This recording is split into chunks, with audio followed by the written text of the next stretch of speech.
بسم اللہ الرحمن الرحیم۔ رمضان کے روزوں کے ذریعہ انسان کی تربیت کی جاتی ہے، اس کے اخلاق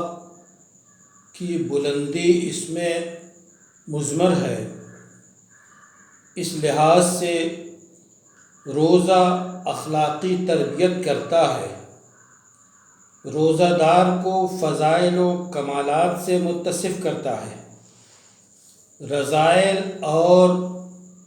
خرابیوں سے بچاتا ہے، حرام و فساد سے روکتا ہے، برائی اور گناہ سے بچاتا ہے، اچھے اخلاق پیدا کرتا ہے، اچھی روش سکھاتا ہے،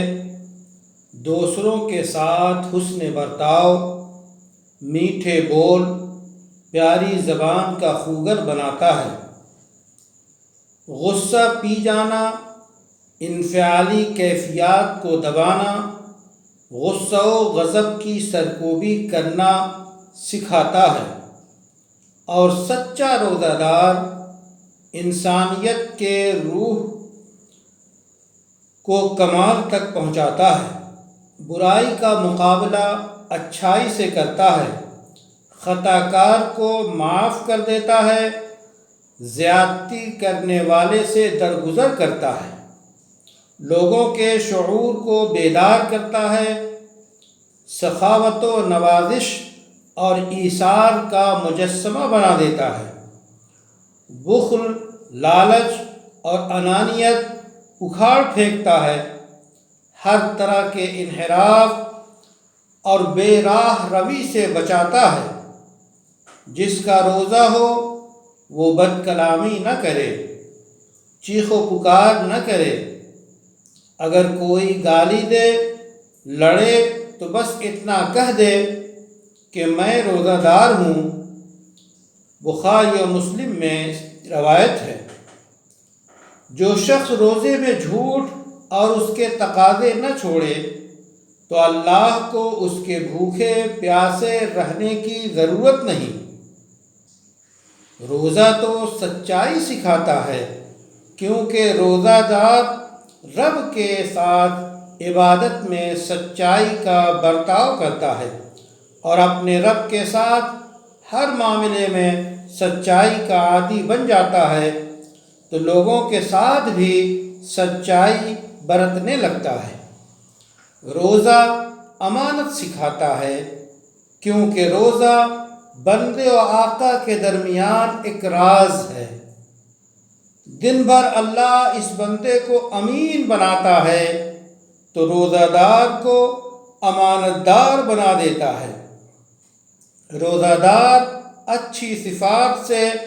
آراستہ ہو جاتا ہے، لہو و لعب اور حشو و زوائد سے محفوظ ہو جاتا ہے۔ اس طرح روزے میں روحانی فیضانات کے ساتھ جسمانی فوائد بھی ہیں۔ روح کے ریاض کے ساتھ جسم کا بھی ریاض ہے، اور جسم کی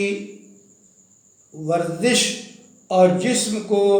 کھانے پینے، جنسی خواہشات سے بچانے اور روکنے کی جو عادت پڑتی ہے، یہ عادت اس کے اندر وہ حوصلہ پیدا کرتی ہے جس حوصلے کے نتیجے میں یہ اس کے اخلاق بلند ہو جاتا ہے، کردار جو ہے بلندیوں کی چوٹی کو چھونے لگتا ہے۔ اسی کو کہتے ہیں قرآن کی تعبیر میں تقویٰ۔ تقویٰ ایک ایسا جامع لفظ ہے جو تمام اخلاقی انسانی کمالات کو اپنے جل میں لیے ہوئے ہے، اور وہ پیدا کرتا ہے اسے روزہ رکھنا۔ روزے کی سب سے بڑی خصوصیت یہی ہے کہ اس سے تقویٰ پیدا ہوتا ہے۔ اللہ سے دعا ہے کہ رمضان کے روزوں کے ذریعہ اخلاق کی بلندی،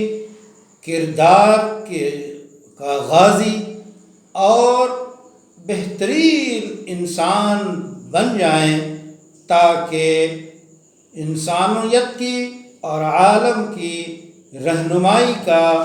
فریضہ قرآن کی روشنی میں روزہ دار انجام دے سکے۔